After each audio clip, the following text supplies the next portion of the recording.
All right, let's talk about the Chiefs bringing in some much-needed help on the defensive line by signing former Seahawk and Bengal Carlos freaking Dunlap. But first, how about those?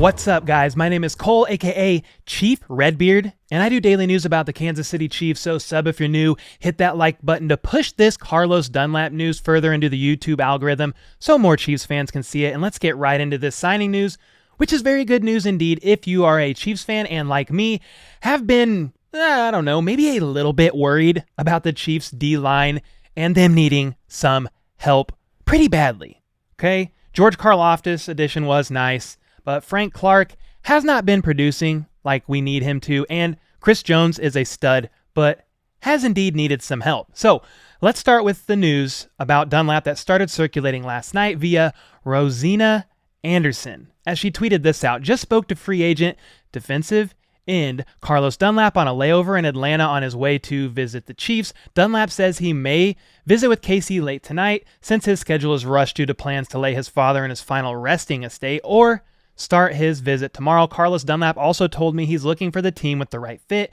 He's already met with the Panthers. He said Seahawks told him they'd like to leave the door open as well. Dunlap noted conversations heated with KC yesterday, leading to his rapidly scheduled visit now. So Dunlap visited, Brett freaking Veach got it done, and boom! He's locked in with the Chiefs on a one-year deal as of this morning. And I've been saying for a while now that Carlos Dunlap would be a great veteran addition and to watch for approximately around training camp time for something to happen. Whether it would have been Dunlap or not, I was not 100% sure, but here we are with Dunlap to KC, so let's freaking go. Adam Schefter tweeted this out a bit ago saying veteran DE Carlos Dunlap is signing a one-year deal worth up to $8 million with the Kansas City Chiefs. His agent, Drew Rosenhaus, confirmed. We all love Drew Rosenhaus right now here in Kansas City, don't we? And Matt Derrick also confirmed that this number, as far as contract and the one-year deal goes, is very similar to Dunlap's deal with Seattle. I believe it was only like a $2 million or so cap hit on Seattle last year. So that's nice and noteworthy as well, as it should be very similar in theory for Kansas City. Connor Christopherson tweeted out a nice little stat about Dunlap last night that you all need to get your little eyes on right now, and that was this. Carlos Dunlap's 35 total pressures to 309 pass rushing snap ratio was 11.3%. and better than any other D-line starter / major role player the Chiefs had last year. Yes, more than Frank Clark, 10.1%, and Melvin Ingram, 9.7%, and I think Chris Jones was around 14%, but we don't count that guy because he's not on the edge.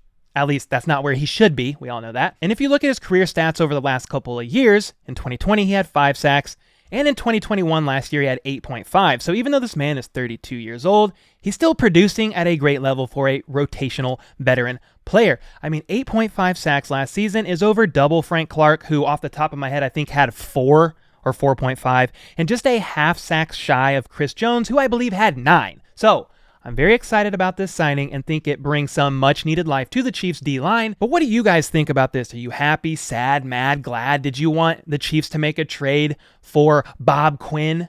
You know, he had a bunch of sacks last season, but very similar stats to Dunlap if you break it down, minus having 10 more sacks, of course. But yeah, let me know your thoughts in the comments down below, and let's argue about it down there per usual. I should be back later this evening with a daily update if I can swing it. So like this vid if you haven't already, and until next time, let's go. Let's freaking go. How about those?